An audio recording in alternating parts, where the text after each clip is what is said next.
Hola amigos, ¿qué tal? ¿Cómo están? Dios les bendiga. Bienvenidos a nuestro programa Palabras de Vida. El tema de esta hora está basado en el Salmo 15, que voy a dar lectura del que dice: Jehová, ¿quién habitará en tu tabernáculo? ¿Quién morará en tu monte santo? El que anda en integridad y hace justicia y habla verdad en su corazón. El que no calumnia con su lengua, ni hace mal a su prójimo, ni admite reproche alguno contra su vecino. Aquel a cuyos ojos el vil es menospreciado, pero honra a los que temen a Jehová, el que aun jurando en daño suyo no por eso cambia, quien su dinero no dio usura ni contra el inocente admitió cohecho, el que hace estas cosas no resbalará jamás. El tema de esta hora lo he titulado ¿Cómo es la vida ejemplar del creyente? Bueno, yo creo que es una bendición poder conocer a Cristo como Señor y Salvador. Pero tenemos por delante todo un desafío en lo que respecta a la manera como debemos vivir delante de Dios. Él espera que nuestra vida sea ejemplar y que lo honre a Él y seamos de bendición para el mundo. En el Salmo que hemos leído, el versículo 1 dice allí: Jehová, ¿quién habitará en tu tabernáculo? ¿Quién morará en tu monte santo? Dios quiere tener comunión con sus hijos, pero cualquiera no se acerca a Él, así nomás. Aquí en este salmo, en el versículo 1, el salmista dice: ¿quién podrá morar con Dios? ¿Quién podrá tener acceso a su presencia? Yo sé que hay mucha gente que tiene comunión con Dios. Es más, hay mucha gente que también quisiera tenerlo, pero no pueden acceder. No es que Dios se niegue a hacerlo, es que hay una barrera que impide el poder acercarse a Él. Y generalmente esa barrera pues está construida con los pecados de uno que los mantiene, que sigue practicando y que no quiere renunciar a ellos. Entonces el pecado ha generado esa barrera que impide el contacto y la comunicación con Dios. Mientras tú no renuncies a tus pecados, no vas a poder tener a Dios de tu lado. Entonces es importante que pienses en cambiar tu vida, pienses en arreglar tu corazón, pienses en arreglar tu conducta y toda tu manera de ser ante los ojos de Dios. En el verso 2 dice: el que anda en integridad y hace justicia y habla verdad en su corazón. El Señor dice que aquel que es íntegro, que hace justicia y es sincero, éste será bien visto por Él. Integridad no es otra cosa sino que un estilo de vida, de ser obediente a la palabra de Dios, con disposición, gozo y sin considerar las circunstancias o consecuencias. Es decir, que tú te mantienes incólume en lo que crees. Normalmente hablamos de creer en Dios, hablamos de los principios de la palabra, y te conduces en base a ella. Y aun cuando puedes tener tentaciones, luchas y una serie de cosas que te empujan, mejor dicho, a querer hacer lo contrario, tú te mantienes fiel, te mantienes, te mantienes con Dios, te mantienes íntegro ante Él. La palabra justicia, dado que es un término que aparece con gran frecuencia en las Escrituras, que expresa un atributo de Dios que mantiene lo que es coherente con su propio carácter y que necesariamente juzga lo que está opuesto a él. Y generalmente lo que está opuesto a él es el pecado. En el hombre es también lo opuesto a la anomia o pecado. ¿No? Ahí en 1 Juan capítulo 3, en el versículo 4, en adelante dice: y todo aquel que tiene esta esperanza en él se purifica a sí mismo, así como él es puro. Todo aquel que comete pecado infringe también la ley, pues el pecado es infracción de la ley. Y sabéis que él apareció para quitar nuestros pecados y no hay pecado en él. Todo aquel que permanece en él no peca. Todo aquel que peca no le ha visto ni le ha conocido. Hijitos, nadie os engañe. El que hace justicia es justo como él es justo. Para Dios hacer justicia implica el hacer las cosas conforme a lo que Él nos enseña. Es llevar una vida coherente con el carácter de Dios. Y precisamente a Dios no le agrada el pecado, Dios aborrece el pecado, Dios no quiere que sus hijos estén metidos en cosas malas, que estén frecuentando ambientes extraños que bueno, contradicen lo que es la voluntad de Dios. Entonces, tienes que tomar en cuenta eso. Yo tengo que tomar, todos los que creemos en Dios, tenemos que tomar en cuenta que a Dios le gusta que seamos íntegros, que andemos en justicia y también la sinceridad, como menciona aquí el texto. La sinceridad, bueno, es una actitud que las personas pueden tener para enfrentar su vida y que se caracteriza por la honestidad y la utilización de la verdad en todos los ámbitos de la vida cotidiana. En otras palabras, no tienes que engañar a nadie, no tienes que mostrar una careta que no es la tuya. No tienes que tener actitudes que no son las tuyas. Tienes que ser un hombre sincero, transparente, mostrarte así ante Dios y ante el mundo. Bueno, a Dios no le vas a poder engañar porque Dios sabe cómo eres. Pero especialmente la sinceridad tiene que ser mostrada ante el mundo.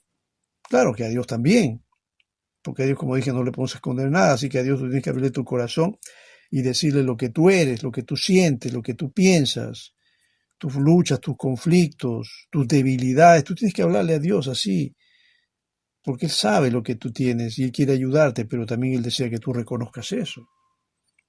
Ante el mundo podemos presentarnos con una apariencia que no es nuestra, por eso de ahí surge la palabra hipocresía. El hipócrita no es alguien sino que aparenta algo que no es interiormente.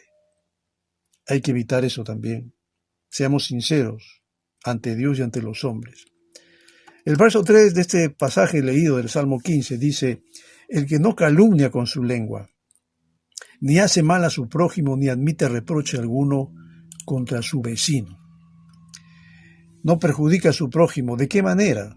Bueno, en palabra, cuando calumniamos con nuestra lengua, dice aquí. Hay que evitar eso. No hay que hablar mal de nadie, ¿no? Hablar de alguien a sus espaldas o inventar cosas contra alguien, ¿no? Decir cosas que no son correctas, no son ciertas, eso es calumniar.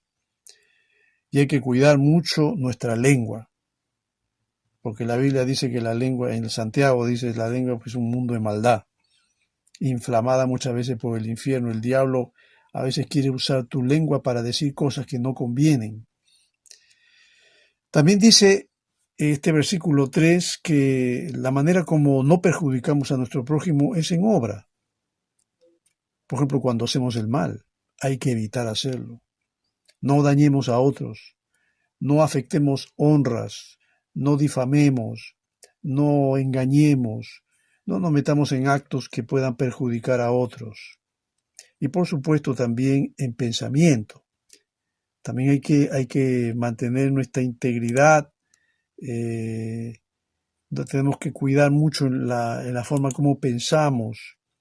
El versículo 3 nos habla de que en la parte final dice que no hay que admitir reproche alguno contra el vecino, contra tu vecino. Si alguien viene y te dice cosas extrañas de tu vecino, cosa que a ti no te consta, porque no lo has visto, bueno, no lo admitas. Porque si tú das oído abierto a los chismes y tú, en lugar de bloquear eso, mientras no te consta, mientras tú no verificas que eso es cierto, pues no difundas eso, ni tampoco estés pensando mal contra tu vecino, a menos que tú mismo lo verifiques, a menos que tú mismo te des cuenta que efectivamente lo que están diciendo es cierto. Pero si tú no sabes si es cierto o no, pues, como dice aquí, no admitas reproche alguno contra tu vecino. Hay que cuidar mucho nuestra mente ahí en ese aspecto, ¿no? Cuando estamos admitiendo el reproche, estamos ya permitiendo en nuestra mente que pensamientos negativos contra el vecino se puedan ir perfilando. El verso 4 nos dice del Salmo 15, aquel a cuyos ojos el vil es menospreciado, pero honra a los que temen a Jehová. El que aún jurando en daño suyo no por eso cambia. Aquel que sabe discernir las actitudes y las intenciones de las personas y tiene la capacidad de menospreciar, por ejemplo, al vil, al perverso. La palabra menospreciar es tener a una cosa o a una persona en menos de lo que es o de lo que se merece. No significa odiar. No, no, no. Menospreciar es que la persona que es vil, mala, pues en realidad nuestro punto de vista hacia esa persona no es como si realmente fuera de una persona justa, honesta, honrada, no. Nuestro parecer hacia esa persona es menos de lo que merece. Si es que merece algo realmente, hasta que no cambie actitudes, hasta que no cambie su manera de ser, pues nosotros no nos juntamos con esa persona y la menospreciamos, no por un tema racial, ni clasista, ni nada, sino por las actitudes que tiene. Porque sabemos que es vil, porque sabemos que es perversa esa persona. Y hay que tener cuidado con ese tipo de personas. Pero también dice aquí el versículo 4, que es el hombre que teme a Dios, o el que habita en la morada de Dios, es alguien que honra a los que temen a Jehová. Honra a los que temen, honrar a los que temen a Dios. Honrar no es otra cosa sino que mostrar respeto, admiración, estima hacia una persona. Hay que honrar al que honra a Dios, hay que honrar al que ama a Dios, hay que honrar al que respeta a Dios, hay que honrar al que sirve a Dios. Pero el que hace lo contrario, el perverso y malvado, a ese hay que menospreciarlo, como dice el texto, ¿no? Es decir, tenerla en menos de lo que es o de lo que parece. Pero al justo, al hombre que sí evidencia a través de su carácter, su conducta y sus hechos, que ama a Dios y respeta a Dios, a esos hay que honrarlos. Claro, hay que tenerlos en alta estima porque son personas que están haciendo un bien al prójimo.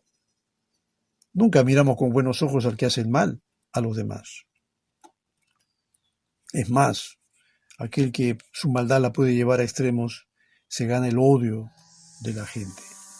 Y por supuesto que el verso 4 también nos dice que el justo es alguien que también se mantiene firme en sus convicciones. Como dice, el que aún jurando en daño suyo no por eso cambia. El creyente tiene que estar convencido de lo que cree. Si tú crees en Cristo Jesús, pues tienes que mantenerte firme así hasta el último minuto de tu vida. No debes claudicar en tus convicciones. No debes dar marcha atrás. No debes retroceder, porque la Biblia dice en Hebreos que nosotros no somos de los que retroceden para perdición, sino de los que tienen fe para preservación del alma. Y también vemos en el versículo 5 que el hombre que tiene comunión con Dios, que tiene comunión con nuestro Creador, es alguien que su dinero no da usura ni contra el inocente admite cohecho, y el que hace estas cosas, pues dice la Biblia, no va a resbalar jamás, ¿no? Es una persona que sus valores espirituales van más allá de lo pecuniario, de lo material. Sus motivaciones no son mercantilistas ni financieras. Él no ama la usura. El término usura es un término que se usa para referirse a los intereses de los préstamos en general, o cuando los tipos de intereses se perciben como desmesurados o excesivamente altos. Bueno, hay gente que es usurera, presta dinero y quiere ganar 100 veces más, si fuera así. 10, 20, 30, 40, 50 o 100 veces más de lo que ha prestado.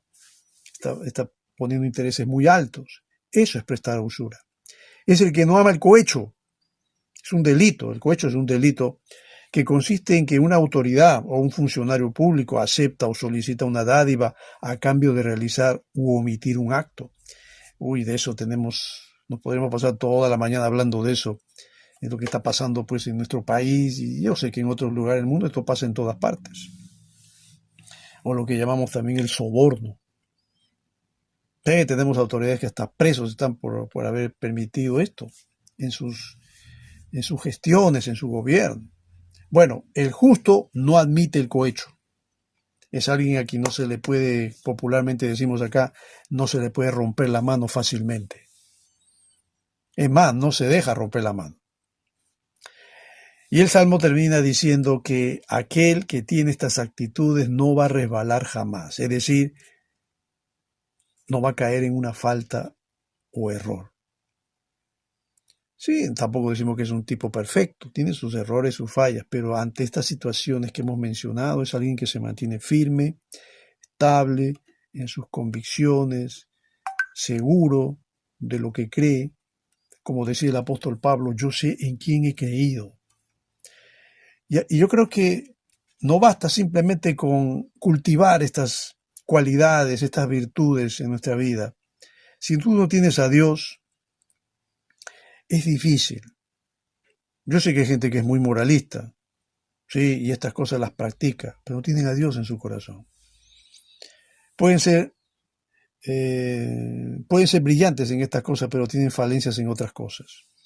La Biblia habla de que aquel que tiene a Dios en su corazón tiene que andar en perfección en toda su manera de ser, en palabras, en pensamientos, en acciones. Dios quiere corregir todo tu mundo interior, tu alma, tu espíritu, tu cuerpo. Dios quiere que tú lo pongas en sus manos para que Él empiece a trabajar y renovar y empezar a sembrar aquellas cosas que son positivas en ti y quitar lo que es malo. A esto la Biblia lo llama el proceso de santificación. Es decir, que Dios nos va haciendo cada día más santos, más puros, más dispuestos para estar en las manos de Dios y ser útiles en sus manos poderosas para la obra que Él nos pueda encomendar. Todo esto es posible, todo esto es factible cuando tú le abres la puerta de tu corazón a Dios. Cuando tú dejas que Cristo entre en tu corazón, cuando tú dejas que Cristo entre en tu vida, Él te va a decir cuáles son las fallas que hay en ti. Él te va a decir de qué pie cojeas. Él te va a decir cuáles son las falencias de tu alma y te va a ayudar a superarlas si es que tú se lo permites. Si tienes a Dios en tu vida, se lo vas a permitir sin duda. Pero si tú no tienes a Dios y tú dices, no, yo mismo puedo, no necesito de Dios, no necesito de nadie, bueno, ten cuidado porque la autosuficiencia siempre termina mal. No hay hombre que pueda por sí mismo llegar al cielo. Si fuera así, Cristo no hubiera venido a este mundo. La única manera de ser salvos es a través de Cristo. Y aquí no vale autosuficiencia alguna. Puede ser muy moralista, puede ser un tipo lleno de virtudes, pero si no tienes a Cristo, no tienes nada. Porque nadie entra al cielo por obras, nadie entra al cielo por méritos personales. La única manera de acceder al cielo es a través de Cristo, por la fe en Jesús. El justo por la fe vivirá, dice la Biblia. Así que Dios quiere que tú tengas comunión con Él. Dios quiere que tú tengas acceso a su morada, que habites en su tabernáculo, como dice el Salmo, que mores en el monte santo de Dios, siempre y cuando permitas que Dios entre en tu vida y empiece a cambiar tu vida, permitas que Cristo entre en tu vida y que haga de ti un hombre nuevo y una nueva criatura. Como dice el apóstol Pablo ahí en 2 Corintios 5:17, de modo que si alguno está en Cristo, nueva criatura es, las cosas viejas pasaron, ¿no? Todo es hecho nuevo. Nueva criatura es, las cosas viejas pasaron, todo es hecho nuevo en ti. Dios va a generar en ti a una nueva criatura, un nuevo ser, con Cristo en tu corazón. Espero que así sea. Te agradezco mucho por este tiempo que me has dado para compartirte esta enseñanza. Que Dios te bendiga.